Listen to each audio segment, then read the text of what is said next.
Hey everyone, what I'm bringing you today is a review on the Kaweco collab with Galen leather and the big selling point for this pen and why I got it in the first place. And I've had it for a little bit, but I haven't got to talk about it, is this unique nib on it right here. It's called a dentist nib, but we'll get into that once we get to the nib. So just starting off, you do have a craft box, case, whatever you want to call it.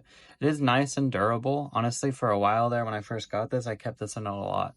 The other nice thing to this, and I'll open and show you, is it's also a pen rest. So you can actually just sit your pen in it and leave it sitting there. I left this at my desk for a very long time before I used an alternative, which I now use the Kaweco box that you can get because I had another one come in there. Going forward with this, so we have the pen. On one side, it does say Kaweco Sport, and this is the Carmine colorway. It's transparent, as you can see. And let me get a little more light on there for you. And on the back, it says Galen leather, debossed in gold on both of those. So opening this pen up, I do have a converter inside already with an ink that I forgot to show the inking up. It is the Apache Sunset by Noodlers, which I'll get a thumbnail on the screen to show you. This is an ink. This is an orange ink. It's an ink that I, honestly, anytime I get the chance to use it, I use it. I absolutely love it. I never thought I'd love an orange ink, but if you haven't used it, it's fantastic. So going back into the pen, you have a gold finial that matches the gold plated nib, as you can see. And if you've used Kawecos before, which I'm going to assume most people have, they're very similar to each other. The big selling point on this one that got me was that nib. The way they make this nib is they get a double broad, as you can see the two B's on there. They get a double broad and they grind it into like an architect style nib. The grinder at Galen Leather, and I'm probably going to butcher his name, but I'll put it on the screen, is Meltem Hazarhun, and his Instagram handle is Amforestale. I know I'm doing really bad with that one, but I will include the links down below, or at least a screenshot of his actual Instagram, because he does show all the stuff he's working on and things he's worked on in the past on there. So the nib itself is similar to an architect grind. What they do, and in their words, they basically make an architect, then soften it out so it's less feedbacky and more usable for like average people that aren't used to it or are just getting into it. Your wide side strokes versus your thin downstrokes. And I can actually zoom in even more to show you that more up close so you can see. We're talking drastically different. Those are very thin versus very broad, as this is a double broad when they first make it. So I'm going to go into the writing sample now and give you some examples of the things this nib can do.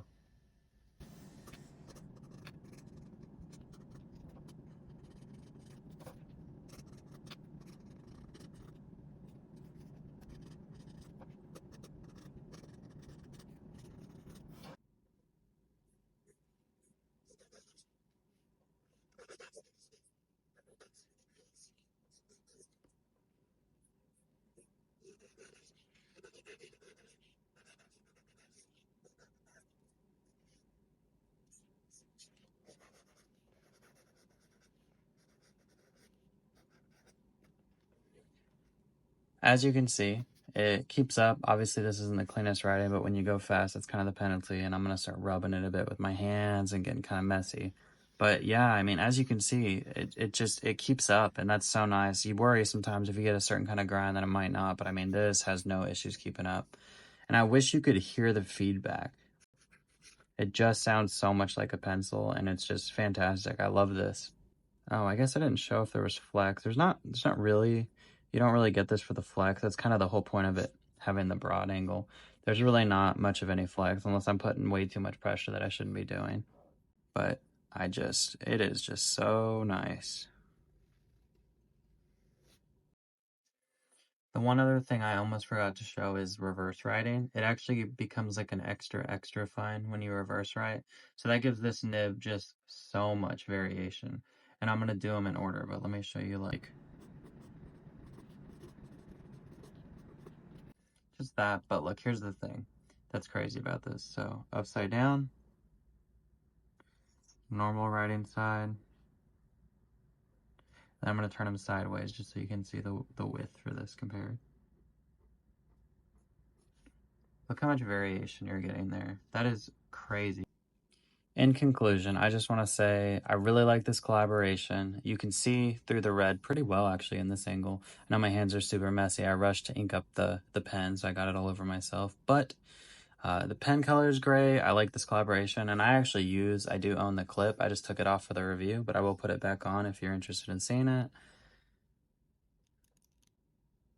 So it does match. It's the exact same gold that's on the nib and on the finial, so it does look really good with it. And if you're curious, it does still fit into the pen rest that they have here with that on it. It doesn't stop it from being able to do that.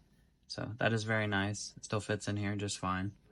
I just want to say, though, I will keep up with this guy's work, as well as Galen Leather. I've been a fan of their products for a while now, so that's no surprise. But I will keep up with this guy's work on his Instagram because I really like this nib. I wish he would do it on other things as well.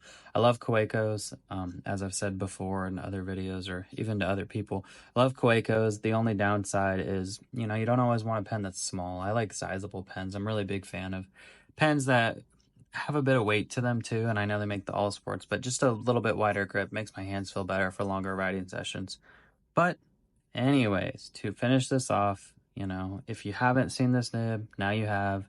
Thanks for watching. Be sure to like, comment, and subscribe down below.